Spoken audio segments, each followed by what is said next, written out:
All right, guys, welcome back to Larry Buys Houses. This week, we're talking about building momentum, maintaining momentum, especially when it comes to real estate. When I started in real estate, it took me about 8, 9 weeks to get my first deal under contract. And then after that, it kind of a light switch flipped, and I was able to do 9 deals in 9 weeks and make, a pretty good run at it based on momentum. Now, there's a couple of stages that we're going to talk about in momentum. So the first one is like how we can create that first bit of momentum, how we can get things rolling, then how we can maintain that momentum. Because there's a difference between a plane getting off the ground and the amount of energy it takes for an airplane to take off versus the amount of energy it takes for an airplane to maintain its cruising altitude. So the first thing that we want to look at when we're talking about momentum, building momentum, getting it set up, is to have some metrics that you're tracking. So after the recording here, I'm going to include the part-time fishbowl, the fishbowl document. And so what the fishbowl document is all of the metrics that you don't know that you could do, that you probably know you should do, that you're probably not doing. So by having that sheet available when you're in those moments of like, what could I do? What should I do? And instead of guessing what should you do, you just look at the sheet and you do the things that are actually on the sheet without thinking. You just do what it is that's laid out in front of you. And if you don't have that sort of framework, that can be very difficult because you're guessing. You're like, okay, you might spend one day doing some of this stuff, and you might spend another day doing some other activity. And you're not maybe feeling like you're getting any results from 1 and 2. So on day 3, you're starting something completely different. And, that's kind of reminds me of the story of the boy lost in the forest. And he's there with a horse. I don't know why the horse is there, but the boy looks to the horse and he says, "In what direction should we travel?" It's pitch dark. They have no idea where they're going. They have no idea where they are in this forest. And the horse says, when you have no idea in which direction to go, any direction is one step closer to the way out. But if you keep changing directions, you're going to end up going around in circles. So, um, how do you find the road? How do you find the river? Well, you walk, north if you can figure that out. But in any direction will eventually bring you back. I mean, that example maybe isn't perfectly true. You're in some national park, and eventually, if you keep walking, you'll find some sort of road or some sort of thing. But if you keep changing directions, you'll never build any sort of momentum. So the first step is to building momentum is to have a list of activities before you start getting into actually doing the work. Because if you spend your working hours figuring out what to do for work, then you're going to have a lot of challenges building momentum. So when the business for real estate is open, usually around, 8, 9, 10 o'clock in the morning when things start to kick up, that's when you can start executing the things on that activity. So, bandit signs, flyers, anything to generate leads. Those are the real estate activities that are going to generate momentum. So when I was getting started, there was that list, and I would do this and I do that, and I would be making sure that on a daily basis that I'm checking off the different things. How many did I do of this? 2, 3, and measuring the results. Much like working out, you don't really see a result right away. You can go to the gym one time and you're not going to see any sort of results. But if you continue to maintain that mental momentum to continue to do the activities, you will get a result eventually where you're seeing some sort of change in your physique. But typically, if you just go in the gym and just maybe this day you're doing this exercise, and that day you're doing this exercise, and that day you're doing this, and the next day you're like, I'm going to do some cardio, and you're not focusing on anything in particular, you're not going to get that momentum that's going to motivate you. Because what we're trying to do is we're trying to generate momentum early when things are kind of not quite understood yet.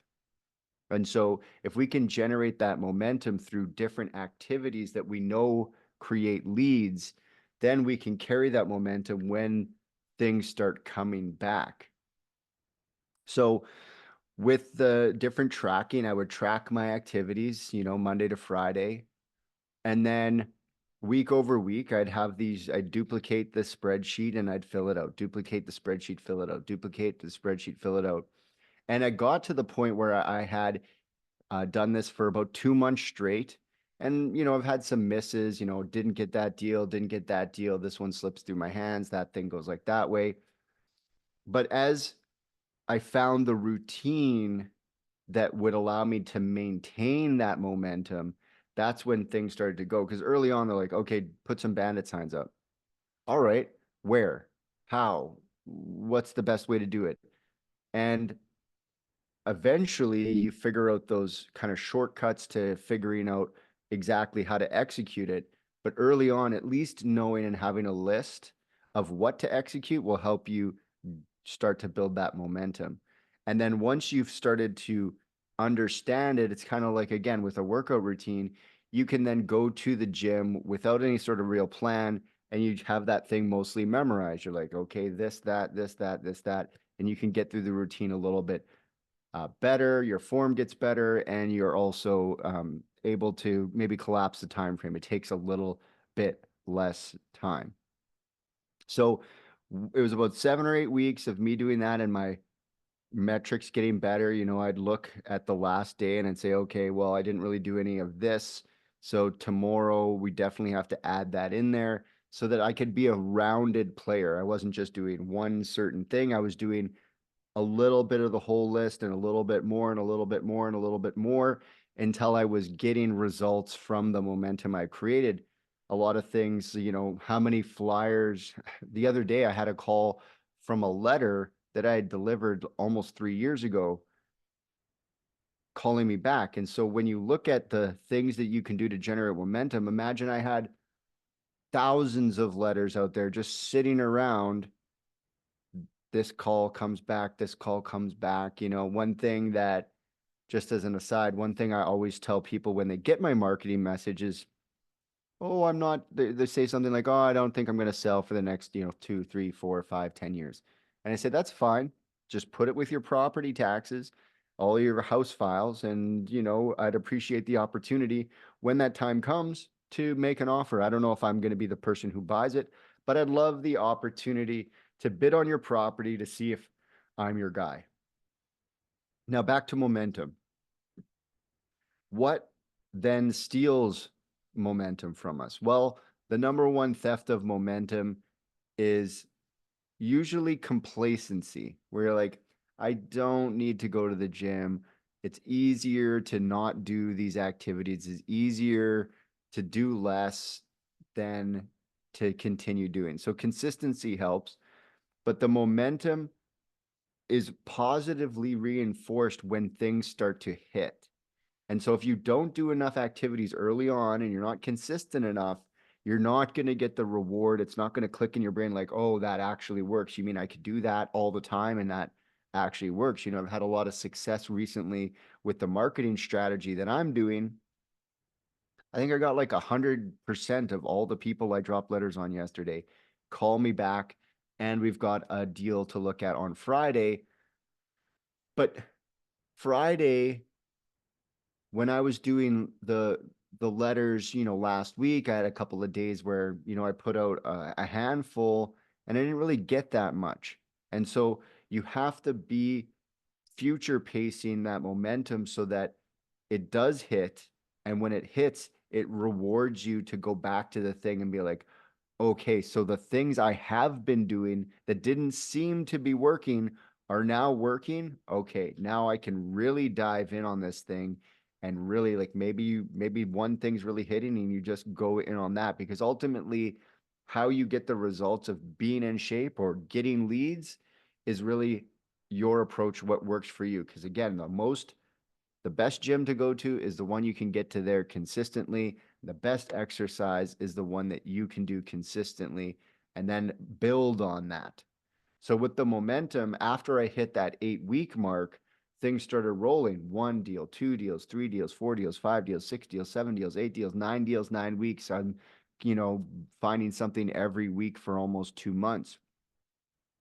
And the last part of the momentum is that we stay the course on what it is we're actually trying to build towards. Sometimes people will get some momentum and they'll shift gears. Like I was looking for flips and now I'm looking for apartments. And now I didn't like apartments. Now I'm looking for buy rent, refinance properties. Oh, and now I'm looking for land.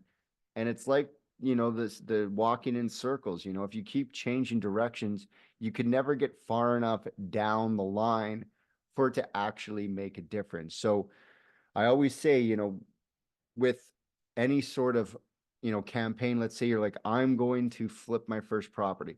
I'm going to find my first rental. I'm going to find my first wholesale. I'm going to get my first apartment block. You got to give it at least 90 days. If you're not giving it at least 90 days, if you're changing strategies every month, it's probably not. I'm not going to say never. It's probably not going to happen for you simply because these things take a certain amount of time. I've been at the flyering activity now probably at least 2 or 3 weeks, a couple hours here. And I said the other day, I said, you know what? I'm gonna I'm getting good callbacks, I'm getting good numbers and returns on these things.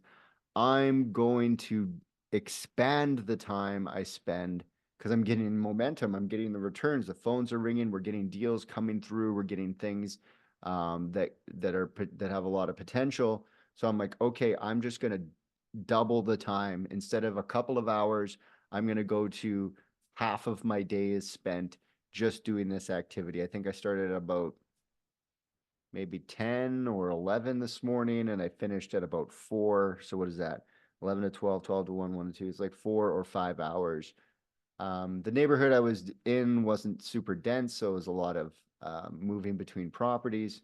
However, um, the result still is the phone's ringing, people are showing up, and that reward cycle is what we're going to do to get.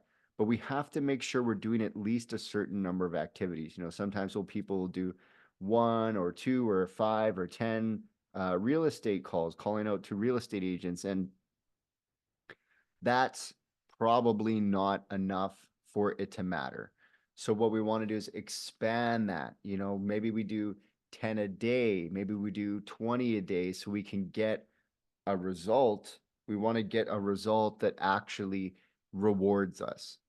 And so building momentum, it's about sticking to the system and completing the list. So creating a list of activities that you're going to stick to for a certain period of time. I suggest 90 days. And these are the activities we're going to do for 90 days before we change course. It's very much like when I'm doing branding with branding clients. I say, look, we're going to have a branding message. We're going to do this message for this period, which is, 30 days, this quarter, or 90 days. And then we're going to reevaluate and keep changing it. Because if we keep changing our messaging, we won't know where we're going. We're going to be confusing the people. So the same thing with our marketing techniques to get leads. We want to maybe add things, but we're not subtracting things. We've committed to this list, and this list of activities is what's going to get you some results. So creating a list will help you build momentum, and the amount you do, once you hit those thresholds, you'll start getting returns on that time. And once you have the returns, it starts coming back and you're like, aha, it's working, it's working. That's what's going to help you maintain that. Also, things, a couple of tips would be creating a Google Calendar that has your activity times. I'm going to do this at this time, this at this time, this at this time, and sticking to doing what you said. You said you were going to do it, so do it. Don't just keep shifting it and be like, the calendar I made for myself doesn't matter. Well, then why make it if you can't, hold the promises to yourself?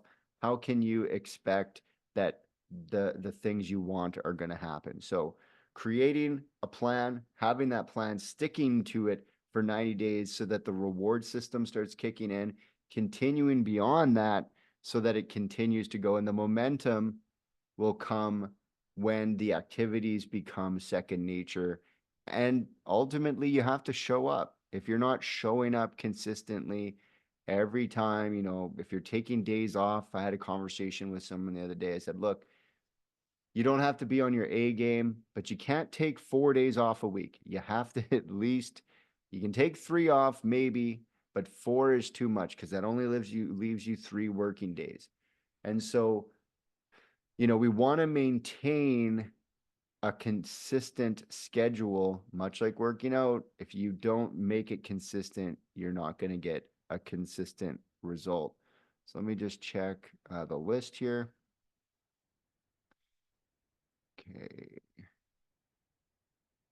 Okay, so the last thing that we want to add to this whole thing is that one of the most valuable activities that we can do is calling realtors. Why? Because it naturally builds momentum. The more realtors we call, the more people know that we're looking for deals, and that's going to start to reward us in the long term. All the other marketing is like a money pit, goes one time, they're gone, it's out, it's gone, it's in the garbage, whatever it is. However, networking with real estate agents and leveraging that network on a daily way, 10 calls, 10 calls, 10 calls, 10 calls, maybe 20 calls. Stefan used to have me doing 50 calls. Uh, he wanted 50 calls a day, kind of 50 dials, whether I would talk to 20 or 30 people. It wasn't 50 conversations. It was 50 dials, 50 attempts to the network. And you can imagine if you dialed 50 real estate agents at random every day and you said, what's going on? What do you got out there? Over time, let's say you did that 5 days a week for 3 months. That means you made, I don't know, 60 days, 600 calls. You can imagine the kind of result you can get by putting in the volume, because it doesn't seem like a lot. Let's say we drop 10 flyers every day during the weekday and we had our 60 days. That's still 600 flyers, which is usually enough in and around that range for someone to sell you their house and just say, here's a deal. You hit the thing on the button. So the recap, and I remember I'm going to be putting the part-time fishbowl into the document here for the people on the chat room. Number one, building momentum means having a plan to get that airplane off the runway. I always used to say that to students when I was doing the one-on-one with Black Card. I'd say, look, you've been in a plane, and if you haven't, I'll explain it to you. It goes real slow. They're figuring out the runway, and then they just hit the gas, and it puts you back in your seat, and there's a lot of momentum that's changing at the beginning. So it's uncomfortable, it's exhilarating, but you don't feel that you're going that fast once they're at cruising altitude, once the thing's leveled out. And that's because you've become accustomed to the speed of things. So momentum at the beginning is applying a new system, adding those activities, which can be a little bit uncomfortable, and then eventually becoming able to carry more and more and more of these activities until these activities maintain the momentum. These activities start to pay off and reward you and really get you excited. You're like, wow, that worked. Let's do it again. So we're going to run to deal chat here with the people in the room. We got a little bit of a full house over here. So we're going to run to deal chat. I will check you on the next video, and we'll see you on the next training video.